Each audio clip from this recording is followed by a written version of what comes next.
Hey Raghunath, tell everyone about our Patreon community. Sure, Kaustubha. The Wisdom of the Sages Patreon community is an incredible online yoga resource. If you like the type of yoga wisdom and culture we share on the show, then our Patreon community is a great next step. This is a listener-supported podcast, and any level of sponsorship will unlock a wide range of live and archived classes, talks, and even workshops. Raghunath teaches, I teach, and we have a host of other excellent teachers on topics ranging from yoga philosophy, asana classes, storytelling, Ayurveda, kirtan, cooking, meditation, and a lot more. We even have an incredible online Bhakti 12-step recovery group. So if you want to check it out, go to patreon.com/wisdom of the sages. All right, let's get it on. Om Namo Bhagavate Vasudevaya. Om Namo Bhagavate Vasudevaya. Om Namo Bhagavate Vasudevaya.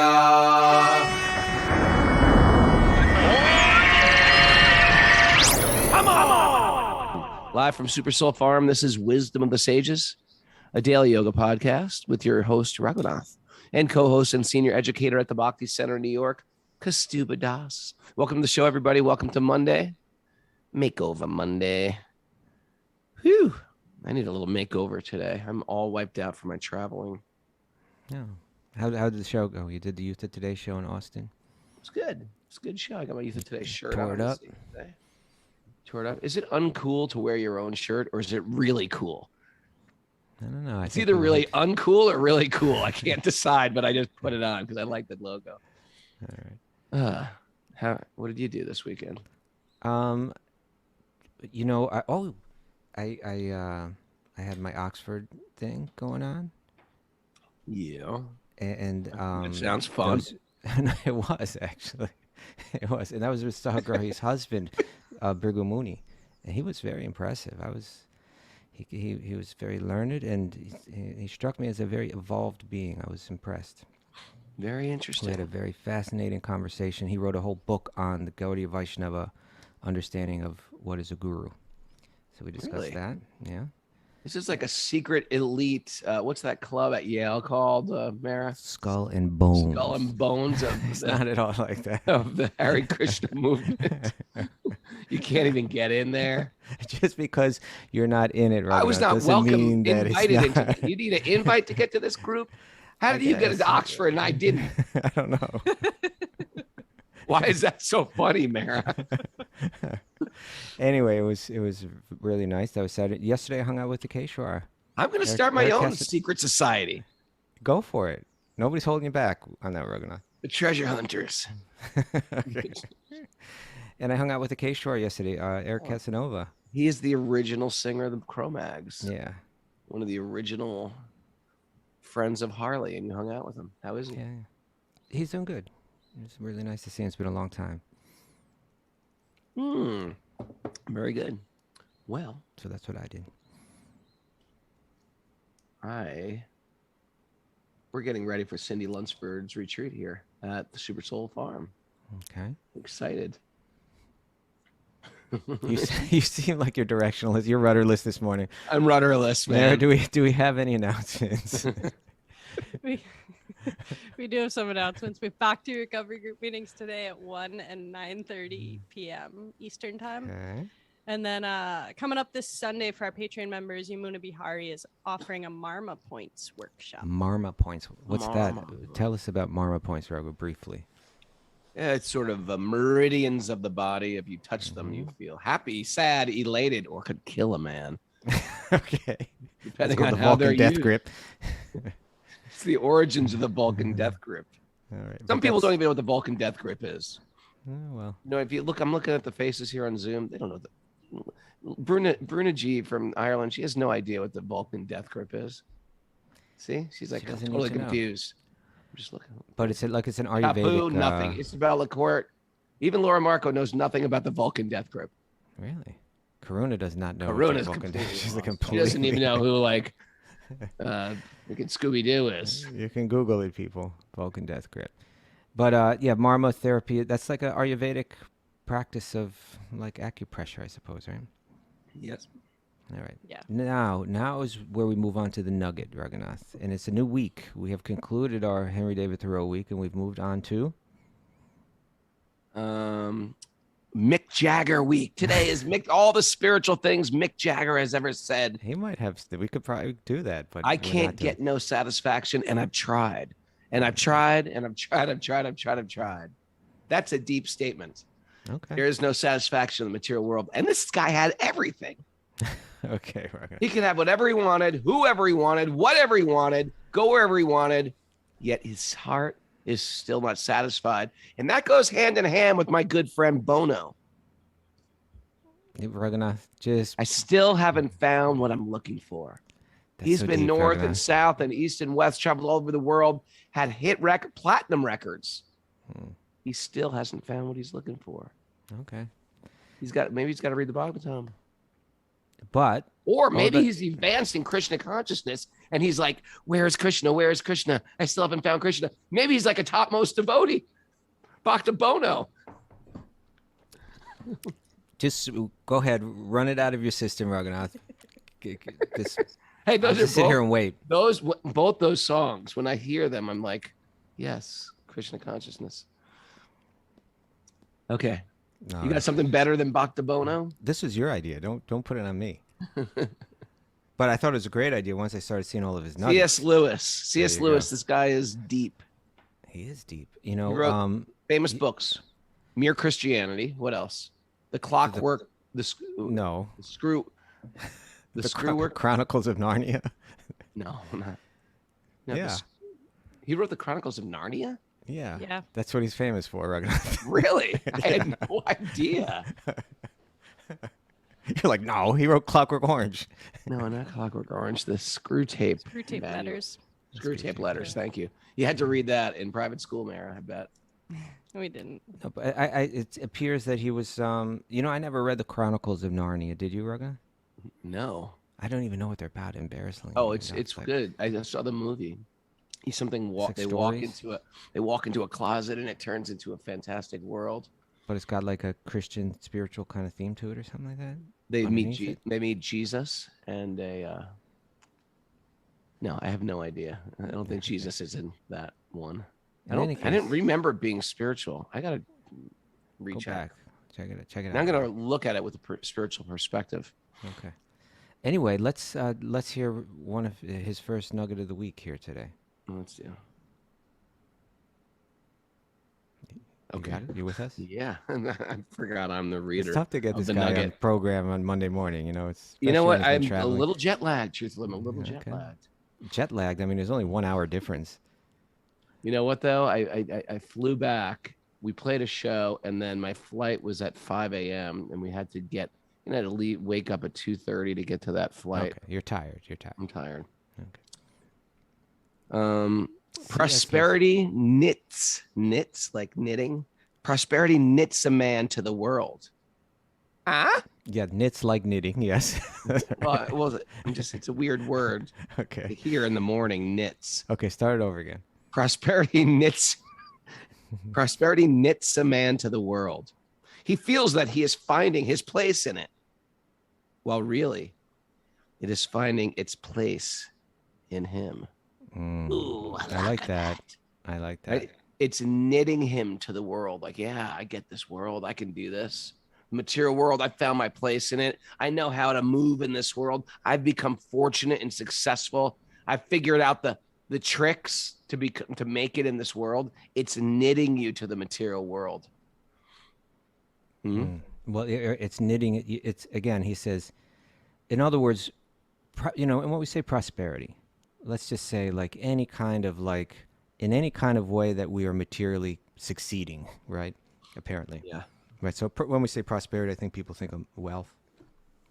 But you know, I think you could be prosperous in other ways too. You know, like whether it's fame or, you know, reputation or whatever it might be. You know, once things seem like they're going good, right? That's when it's all good and bad. Well, it's a Right? in But a sense, it's true. that was one of our nuggets. Remember, when it's good, it's bad. But when it's bad, it's good. it's good. Well, in a sense, that's what this is saying, because it says that prosperity, it knits you to the world. In other words, it attaches you to this world, and he says that he feels like he's finding his place in it.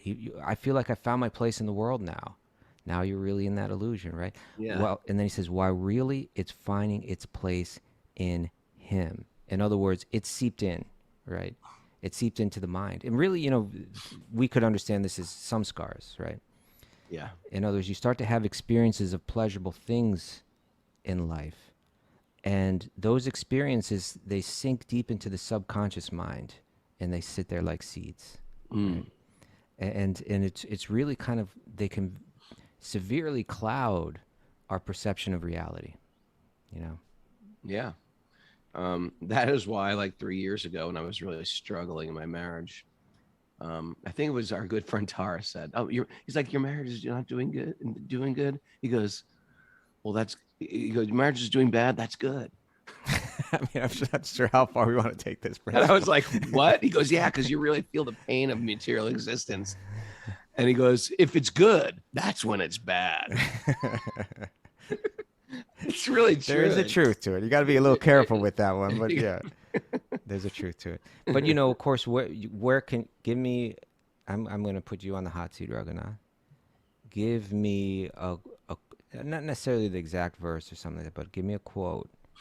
But it is a verse that where this principle is spoken about, prominent one.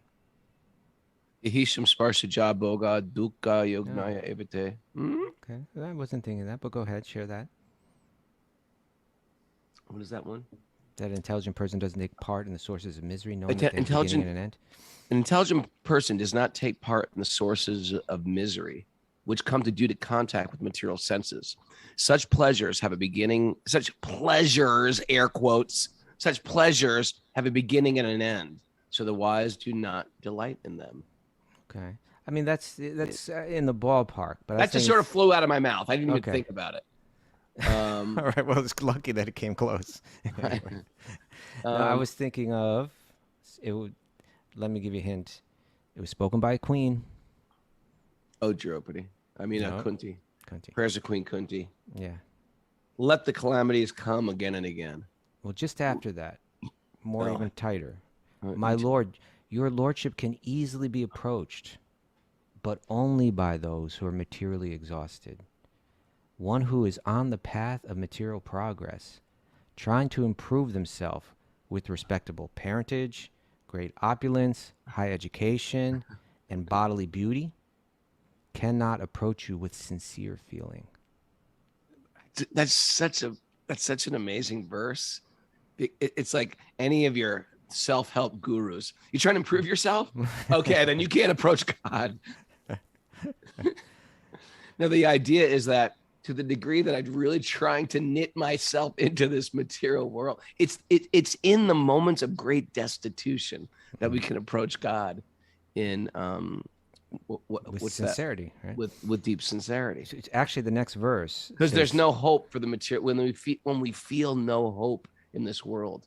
Then that's where our heart like opens up. So all these sinkholes we're going through in life, these trip lines we're going through there's like this quicksand we're going through in life. This is the time for our biggest blessings. That's how I have to keep at the forefront of my mind. There you go. That's when we can really reach out in all sincerity. She the next verse, she says, my obeisance is unto you. She's praying to Krishna, who are the property of the materially impoverished. The kinchana. You are the property. They are the property of the. Say that again. She says, my obeisance is unto you, who are the property of the materially impoverished. You know, and I think we should be careful, because this isn't like an absolute principle. Like, in other words, someone can be like wealthy or famous or whatever and be fully devoted. But the fact is that the tendency is that when we get the things of this world that we desire, right, the material things that we desire, we tend to, this world knits its way right into us. You know, we tend to begin to view it as reality. We tend to think, this is my home. This is where I belong.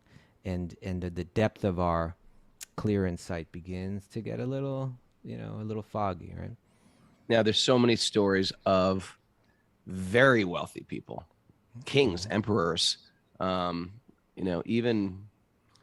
in the recent histories, you have in Lord Chaitanya's pastimes, you have King Prataparudra. King Prataparudra. Was Ramananda Roy wealthy? I can't remember. Well, he was. He had a high level government position for sure. So he Actually, had some opulences like that. You're thinking of Pundarik Vidyanidhi. Pundarik Vidyanidhi, but even like Raghunath and Kaustubha, these people were like Raghunath and Kaustubha, very wealthy, and then they have some like spiritual revelation, or some of them give up their wealth, and some of them keep their wealth, but are just like deeply focused. We are like that also. They say like the we are, yes, you both. Yes, you and I are both like that. Very wealthy and deeply devoted. What are you talking about?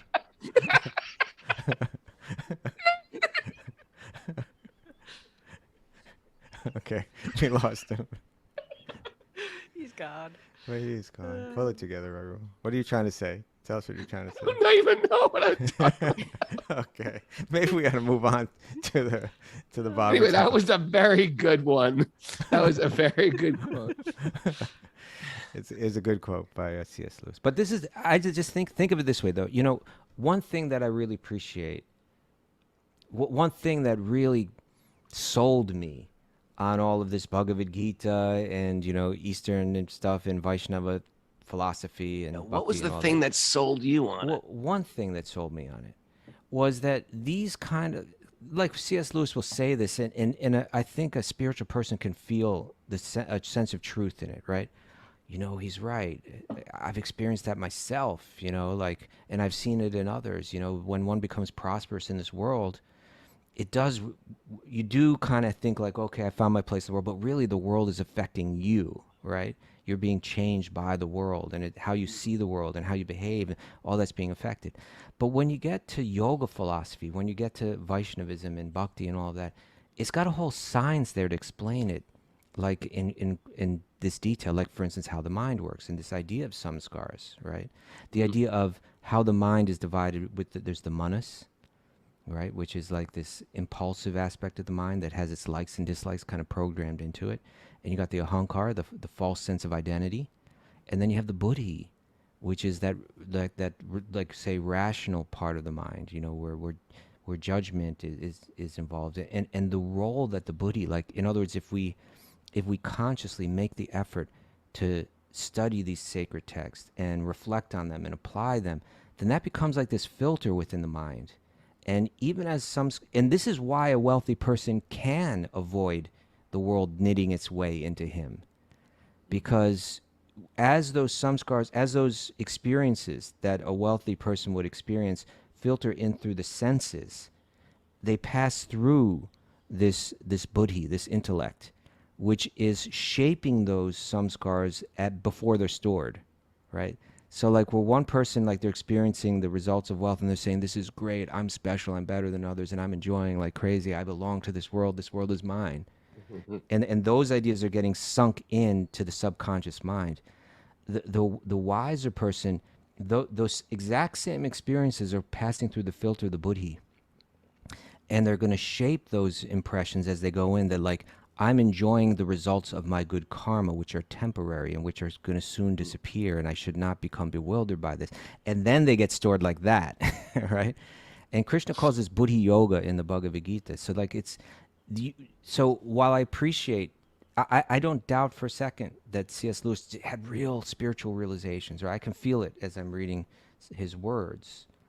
But I love it that I can go back to the yoga philosophy and see like they had a way of explaining this even more deeply, rather than just kind of like feeling like it's an intuition or it's an observation and hey, people that are tuning in are also feeling this, but actually explaining how it works. And once you know that, then you know the science of how it works, and you can begin to apply it.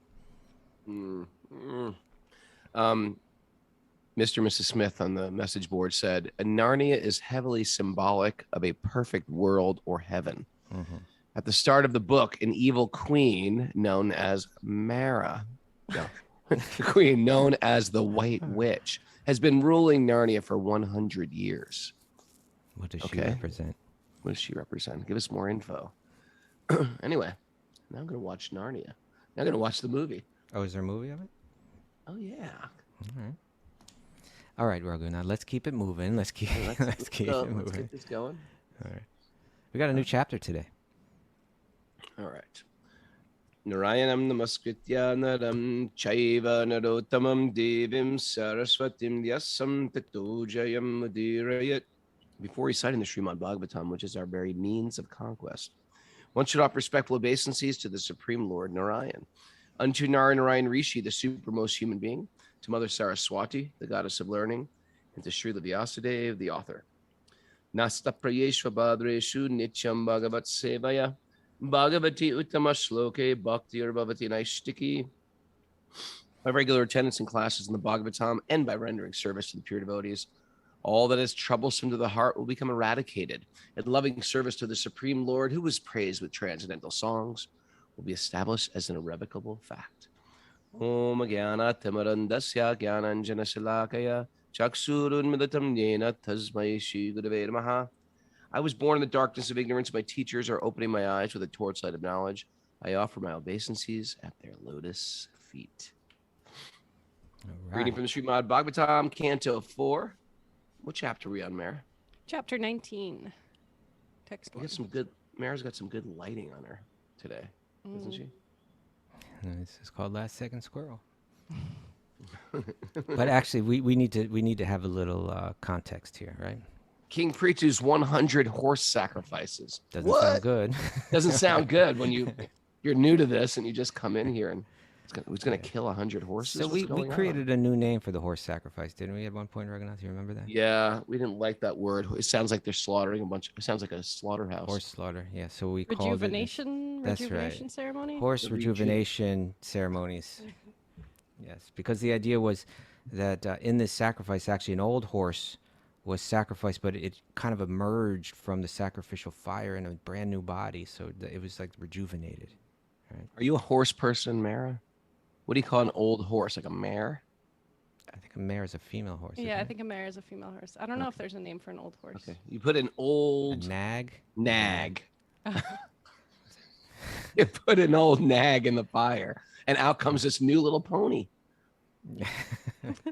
Is a pony a horse or a baby horse? I didn't know this. It was funny because, actually, it was Shama Sundari that explained this because she's a horse person down in Colombia. There's people that are horse people. Yeah, and she said but she's English isn't her first language, and she said I thought a pony was always like a baby horse, but it's not. That's actually there's other words for that, like a colt or a colt is a baby horse. There's another. A pony is not even a horse. It's a pony is like a mini horse. It's like a small horse. Oh yeah, yes. Yeah. My neighbor's got some ponies. Okay, but in any case, so the idea here, and this is important.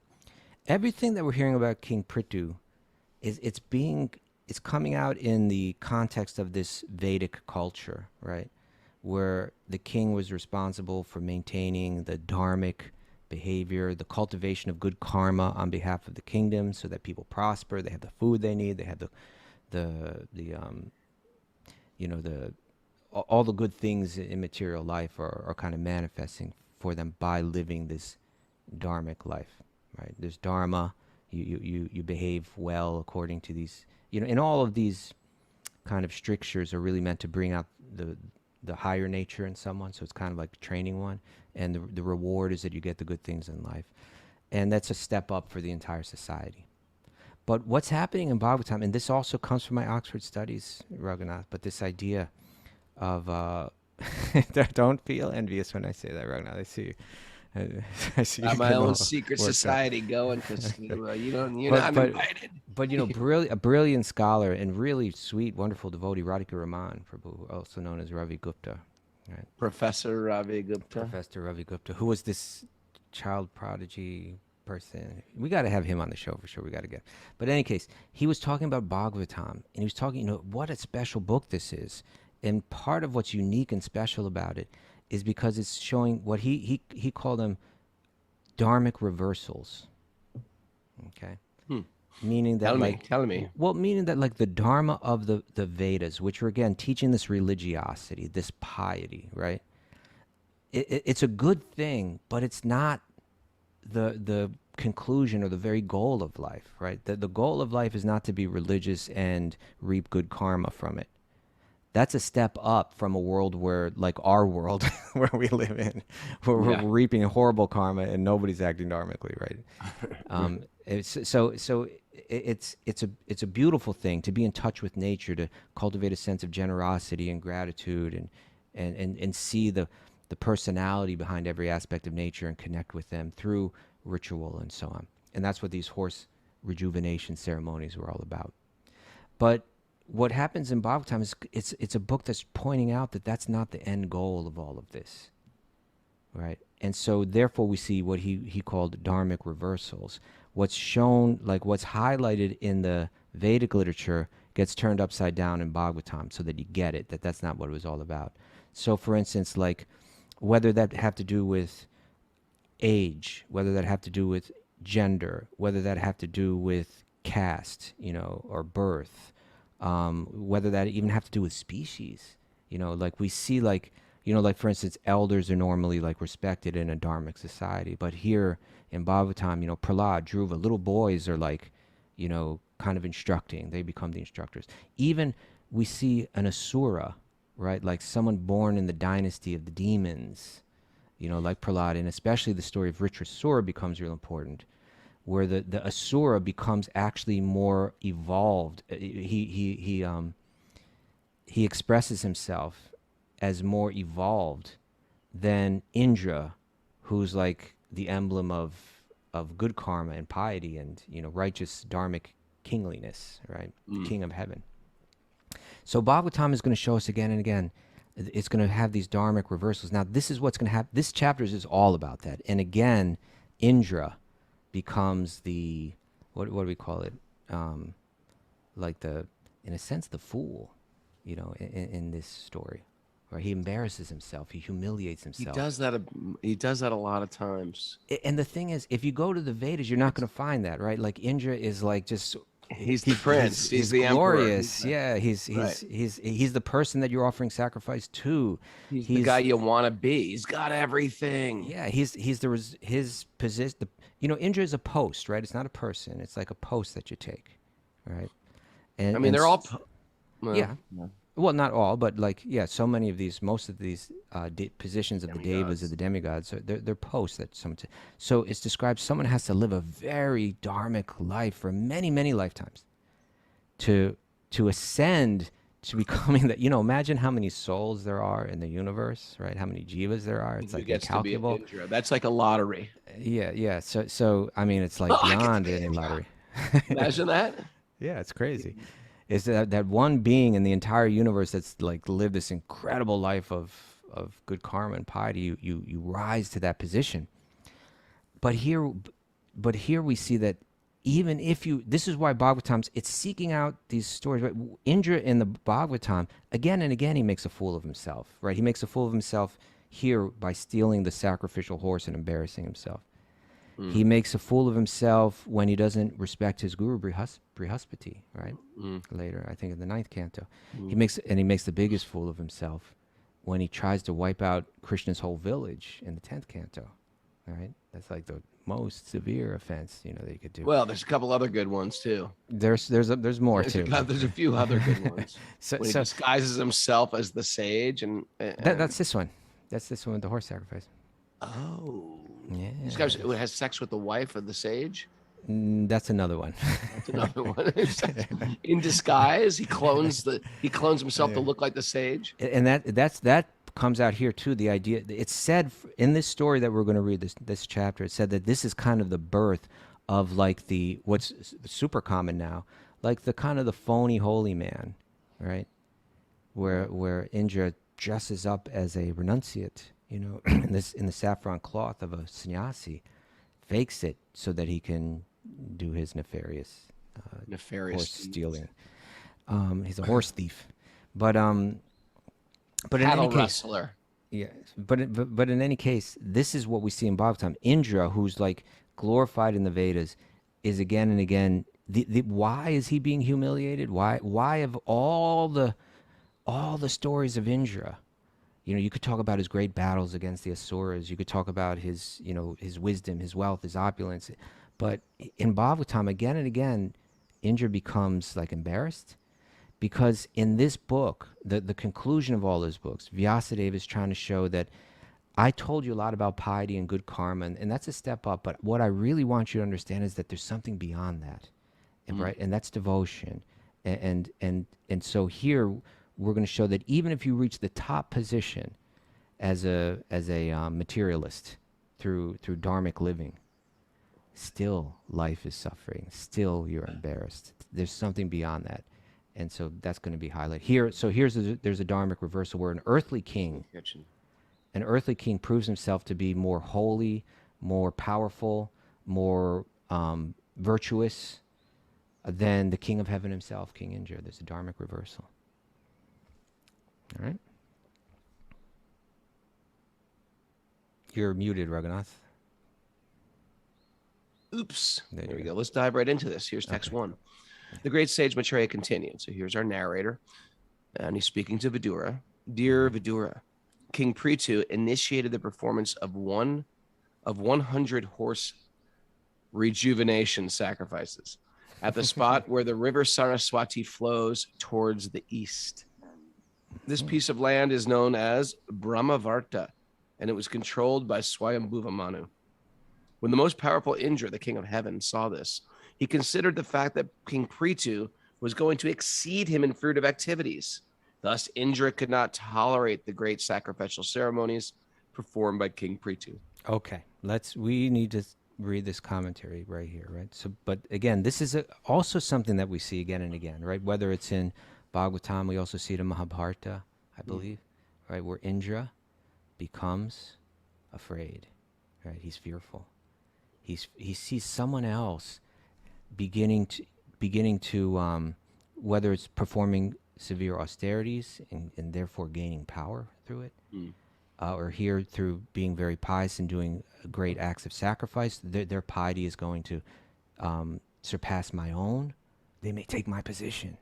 Well, this is like he's sort of representing the position of material success, which we think, well, success, I've got everything now. But in fact, we've also opted in for so many more anxieties. Unless we can really add a spiritual a twist to our life, there's fear of the people coming up underneath us, taking our position.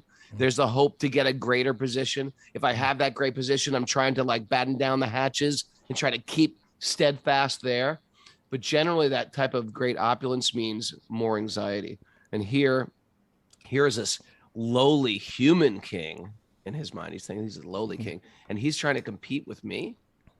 And again, that's the position of people when they get really good fortune. Instead of in their heart of hearts thinking, well, this is the Lord's mercy, they're thinking this is due to my doing.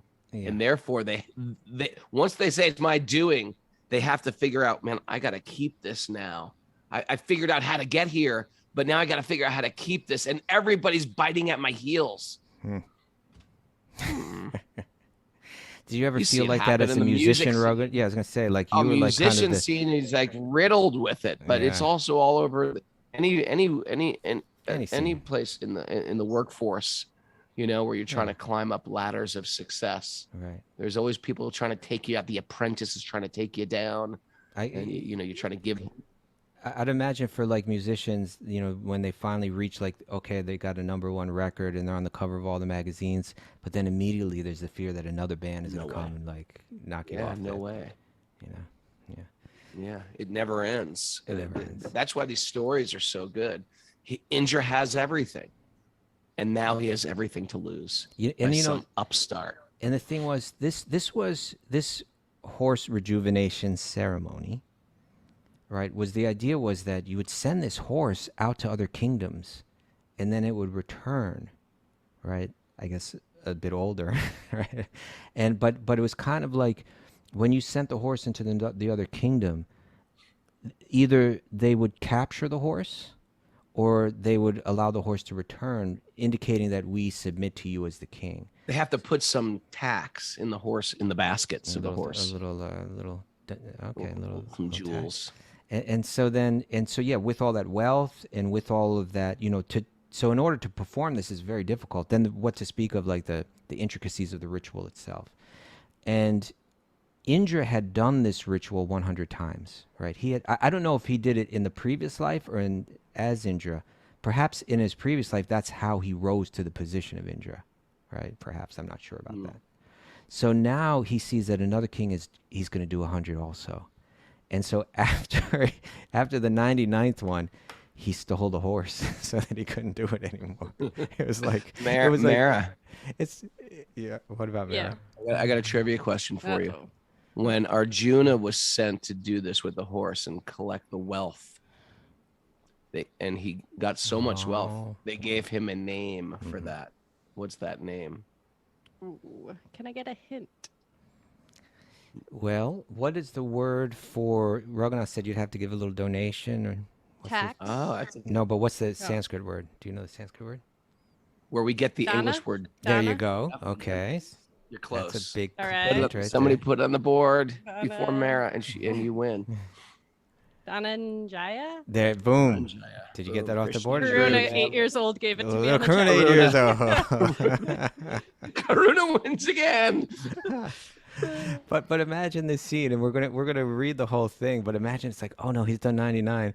Now this is like a big, beautiful, like this 100th horse sacrifice, rejuvenation ceremony. Like everybody's there. I think even Lord Vishnu is there, and just like, and you come. It's almost like a scene out of I Love Lucy or something like that, right? Where like she's just like making a complete fool of herself. Ethel and 'cause she's Fred worried are about, there. like she's worried about something, and then it turns into, she gets embarrassed like in the end. It's Kaustubha, kinda we like are that. so old. We are so old. We're referencing I Love Lucy. No, 80% of the people don't know what I Love I Lucy think is on this board. They know, I think. Okay. But let's read this commentary. This is really good. Okay, ready? In the material world, everyone who comes to enjoy himself or lord it over the material nature is envious of others. Well, that's a great statement. That's a great statement right there. In the material world, everyone who comes to enjoy himself or lord it over material nature is envious of other people. This envy is also found in the personality of the king of heaven, Indra.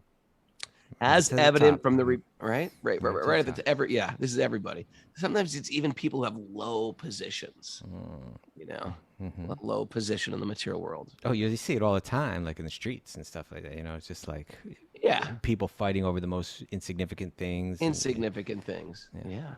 As evident from revealed scriptures, Indra was several times envious of many persons. He was especially envious of great fruitive activities and the execution of yoga practices or siddhis. Yeah, like sometimes when he saw like a great yogi, like someone sitting in meditation for years and building up their yogic merit, and then he would become afraid. What would he do, Raghunath? When he saw a yogi? Yeah. What did he do? He would send one of the heavenly damsels. Oh, yeah. That's a good one. To kind of like break The their guy, yogic meditation. you're sitting there thinking like you're really controlling your senses. And he'd send like the most breathtaking heavenly damsel to like shake them off their course. And it worked. Mara, name somebody who he shook off his course. Actually, that wasn't. Name someone who was shaken off their course by a heavenly damsel.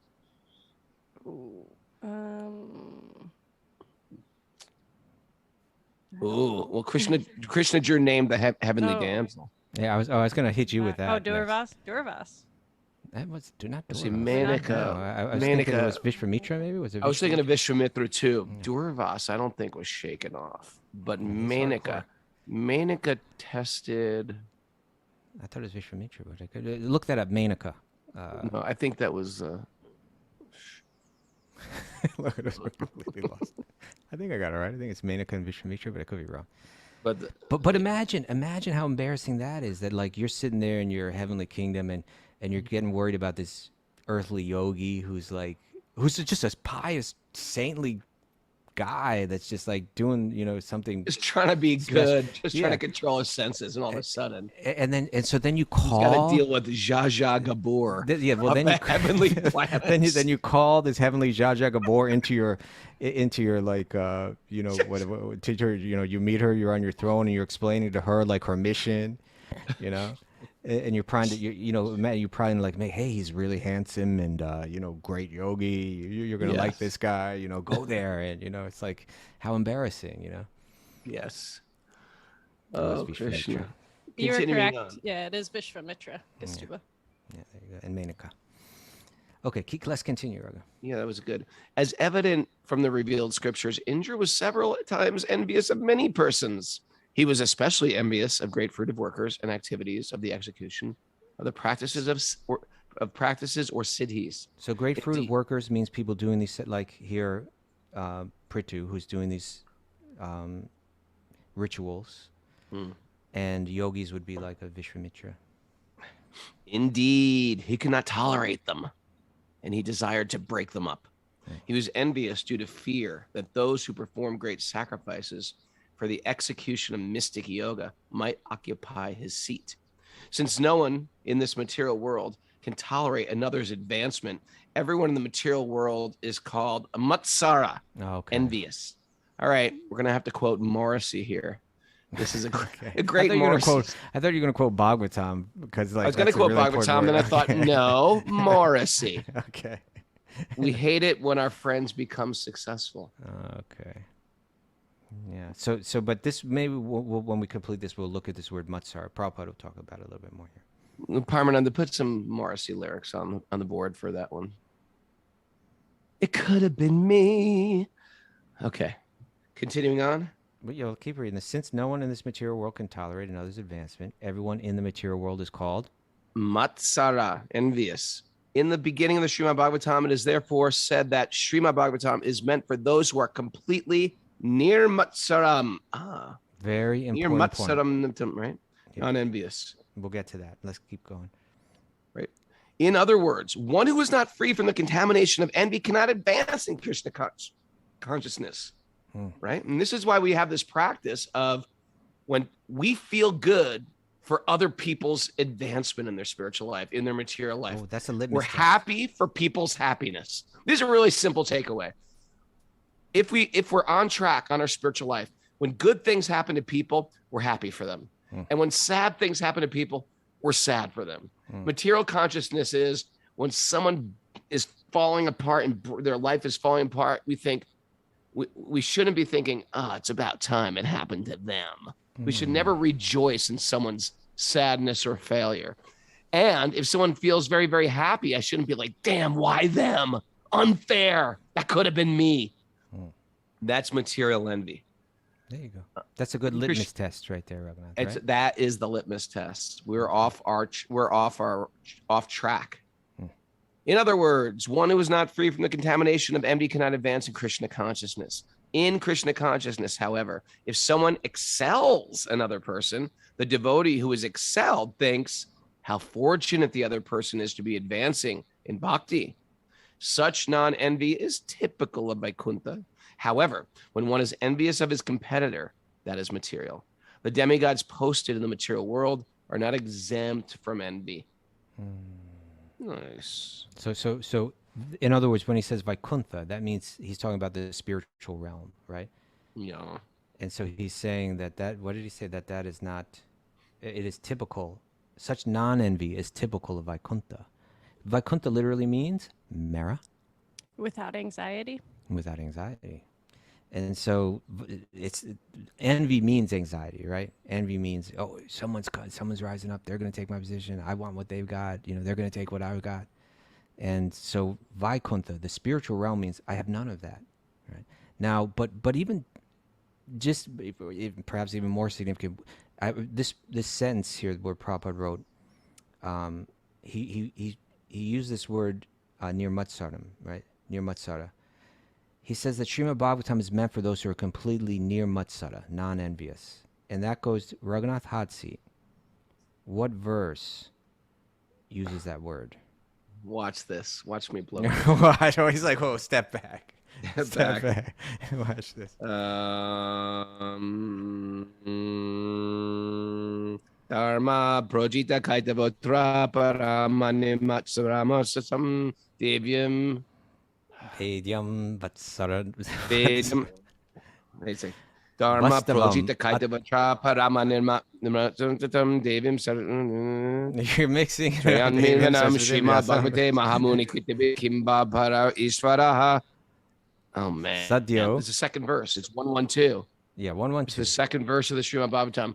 This Srimad Bhagavatam, No, completely rejecting. completely rejecting all material activities, which are completely rejecting all Religious activities. religious activities which are materially motivated. This Bhagavatam propounds The highest the truth, highest truths, which is which is understandable, understandable by those who are fully pure in heart. It's almost sound like my Zoom, like my internet connection is weak. I can't Your get it out. Bhagavatam connection. Thank is you, weak right Mara. now. It's okay. Completely rejecting all religious activities which are materially motivated. This Bhagavad Purana propounds the highest truth, which is understandable by those devotees who are fully pure in heart. The highest truth is reality distinguished from illusion for the welfare of all. Such truth uproots the threefold miseries. This beautiful Bhagavatam, compiled by the great sage Vyasadeva in his maturity, is sufficient in itself for God realization. What is the need of any other scripture? As soon as one attentively and submissively hears the message of the Bhagavatam, by this culture of knowledge, the Supreme Lord is established within the heart. Okay. That's verse 2 of the entire Bhagavatam. That is like a bomba, right? That's so powerful. Yeah, well, it's every word is so significant here, right? Bhagavatam starts off with the 3 verses, right? And then it goes into the story, right? Like the 4th verse, it says, one day out in the forest, the sages and I'm Those first 3 verses of the Bhagavatam, yeah, that you could just read those again and again and again and again and again. it's a study in itself, right? And so the first verse really defines who Krishna is, right? Because again, the idea is Vyasadeva's written so many books, right? And he's explained so many things to so many people on so many different levels. And in this book, he wants to clarify where it all leads to. So he opens up. He's been instructed by his guru. Hey, you haven't directly glorified Krishna very much, and that's where all this is meant to go. So don't be afraid. Put that message out there. And so he starts it off in the very first verse by describing who Krishna is, in very careful detail, right? And then what is the Bhagavatam? What is the book that we're reading now? And so he begins to find that in this verse and the next verse, it becomes really clear. So again, completely rejecting all religious activities which are materially motivated. The Vedas don't do that. The Vedas, they deal with religious activity. It's all materially motivated. I want to perform this yajna to get this. Yeah. I want to work my way up the yoga ladder, so to speak. Right. When they get to the top, you realize you get rid of everything. Right. We don't care about anything of this material world anymore.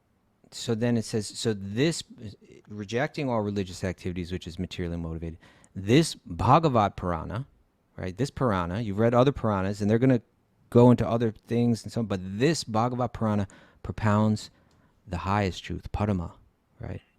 It's the finally we're going to reveal what's at the very top. Okay. And by the way, I got a hot seat for you, my friend. Okay. I got a hot seat for you. Ramiji Pandit from Jai Yoga in Brooklyn says, in the Bhagavad Gita, I didn't know she was a pundit. She's a pundit. Okay. Listen what she says. Yeah. Okay, let's see if Kaustubha gets this. Right. She says there's a verse in the Gita where Krishna is telling Arjuna that the reason he's sharing special knowledge with him is because Arjuna is non-envious. Mr. Kaustubha, name that verse. Is it 9:1? I thought it was 7:1. No, I think it's 9:1. 7:1 is just here for me. Oh, Touch yeah, Trinity. right. I think it is 9:1. Yeah. I think it is 9:1. Let me go to Database and double check that.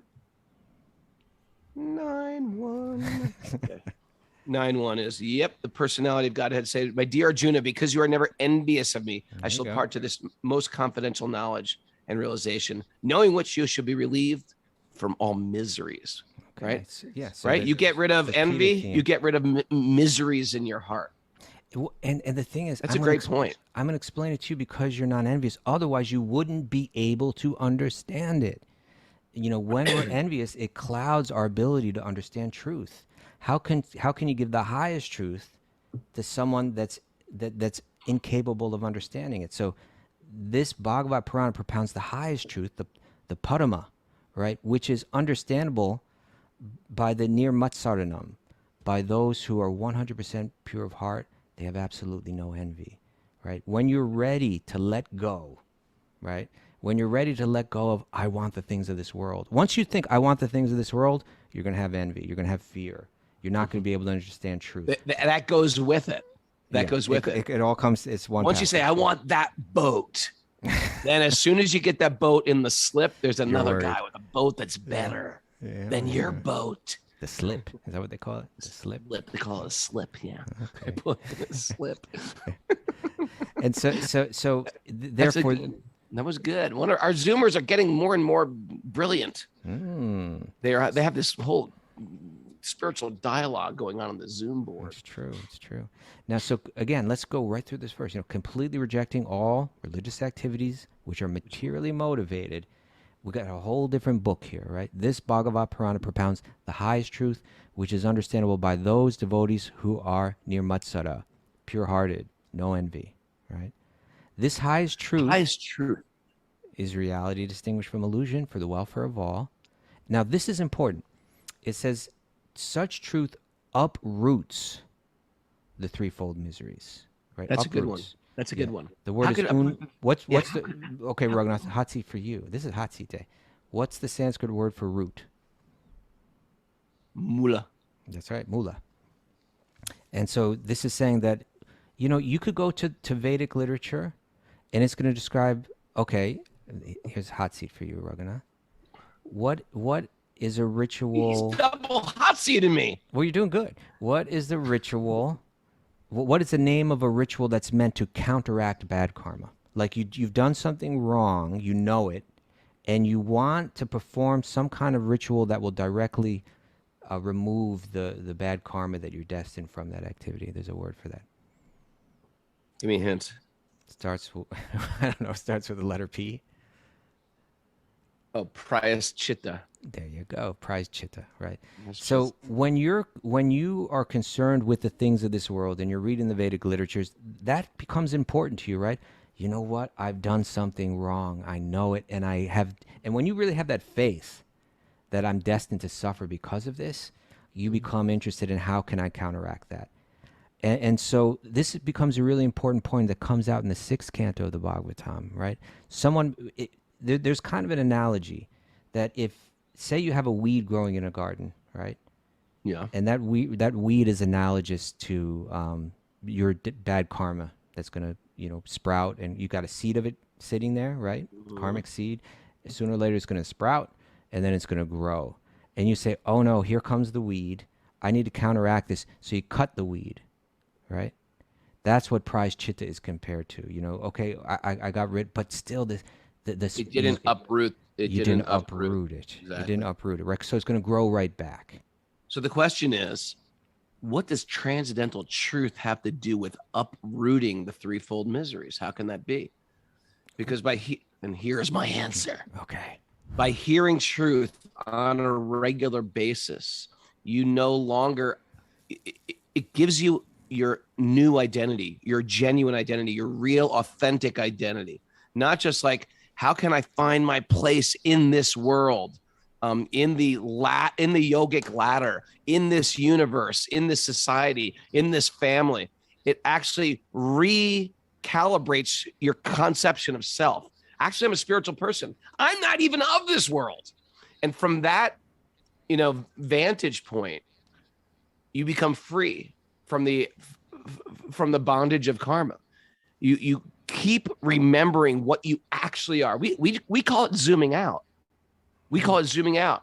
I'm not actually a father. I'm not actually a son. I'm not actually an American. I'm not actually a white male. I'm not any of those things. I keep zooming out and seeing myself I'm a visitor who's riding around in this meat puppet body, and I have I have a temporary identity just like I'm going to Hertz rent-a-car, getting in a Porsche or getting in a Kia or getting in a Hyundai or getting in and each car has got some advantages and disadvantages. And then I have to trade that car in at the end of the weekend. I got to zoom out. That's going to uproot the three. That's the transit of knowledge that uproots the threefold miseries. And to the degree that I can remember what I actually am, it relieves the stinging wasp stings of the material energy. Why don't you use stinging as as an adverb? I was wondering where you're going to go with that, like the sting. Stinging nettles of material world. All right. Okay, I've got a hot seat for you, my friend. And let's see if you can get this before Aravind. I bet Aravid's going to get you. All right, Aravind, Krishna. We're 3 minutes over. You can't hot seat. Well, me now. Anyway, I got a hot seat for you. You ain't getting out of this hot seat. Okay. All right, listen up. I've got my two favorite Indians here from India, Krishna Drew and Aravind on it. Let's see if they're going to beat it. Yamaraj. Oh yeah. Gives karma. Yeah. After your death. After your death. Okay. Who's responsible for giving you karma before you die? Like right now. Who gives you that karma? Kaustubha. Come on. I don't know. First of all, it's actually Yamaraj's brother. Okay. You're not gonna get this. What book did you get this from? let me just see if I can eliminate your source. It's a very, very high book. You might not have read it in your Oxford group. Yeah. It's from a great publisher you might know called Amar Chitra. Okay, I don't accept the answer, and therefore this entire hot seat is invalid. You can't. Come on, Aravind. I'll give you a hint. You worship him on Saturday. Saturn, the sun god? No, that's Sunday. Sun god is Sunday. Saturn. Oh, Saturn. There, Aravind and Krishna Drew got it on the chat board. Shani, Aravind and Krishna Drew got it. Shani. Yeah, I'm not sure if if our sampradaya buys into that, Raghunath. Yes, they do. Yes, they do. Yes, they do. They do. You can ask the pious one's husband. All right. You got me. Shani is the judge. Okay, Shani's the judge. Yeah, I've been worshiping Shani every Saturday. He's a devotee of Lord Indra. Okay. Yeah, so we've got these prayers. Google search, YouTube search, Shani prayers to Nrsingadev. All right. It's nice. Mayor, do we have any takeaways that aren't from Amar Chitra? If you don't, Amar Chitra Katha is the children's comic books. Comic books here. I'm starting my own Amar Chitra Katha group. There's no satisfaction in this material world. There's none. That's the Mick Jagger nugget. No. Material success knits us to the world. Tight. Wait a second. Greg DeGasu said his uncle was Ava Gabor's hairstylist. Yep. Thank you for sharing Thanks, that. Raghu. Glad you're catching up on the chat board. Yeah. When it's bad, it's good. When it's bad, it's good. When it's good, that's when it's really bad. Yeah. That is a t-shirt, a tattoo, and a mug.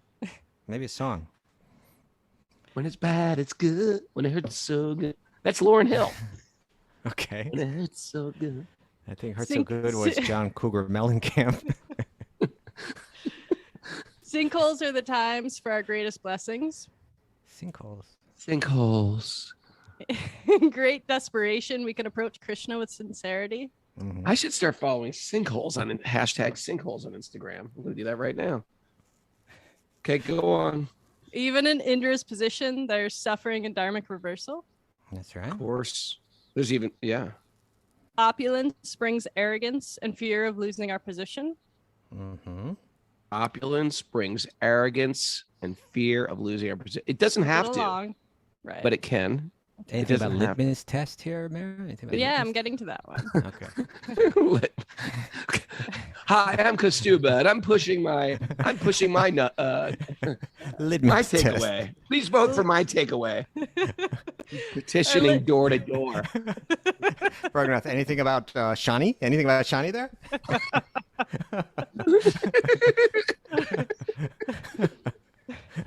Our litmus test, if we're happy for others' good fortune, and we should never rejoice in another's sadness or failure. Very good point. Mm-hmm. When you have everything, you have everything to lose. Oh, a little Dylan play Little there. Bob Dylan. When you Yeah. got nothing, you got nothing.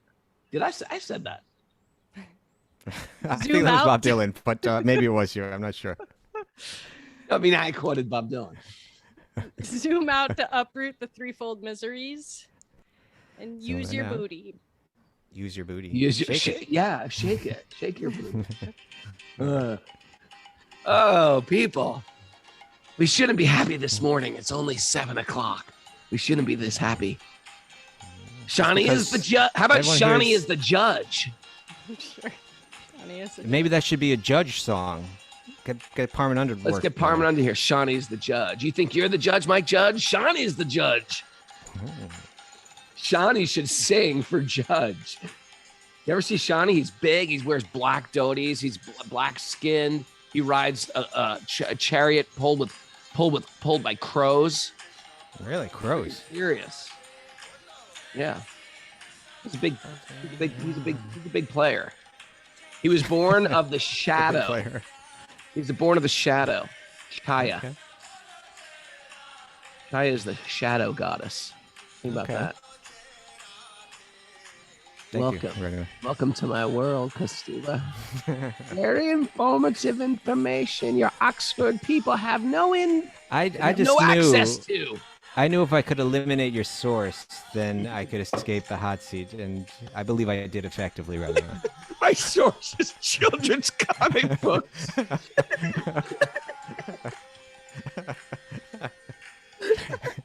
They're so informative, and they're They easy are. to read. They have great pictures in them as well. But they're just not quite gospel. It's gospel. They're very close. It's not quite gospel. It's totally gospel. Totally gospel. Thanks everybody for joining us. Oh,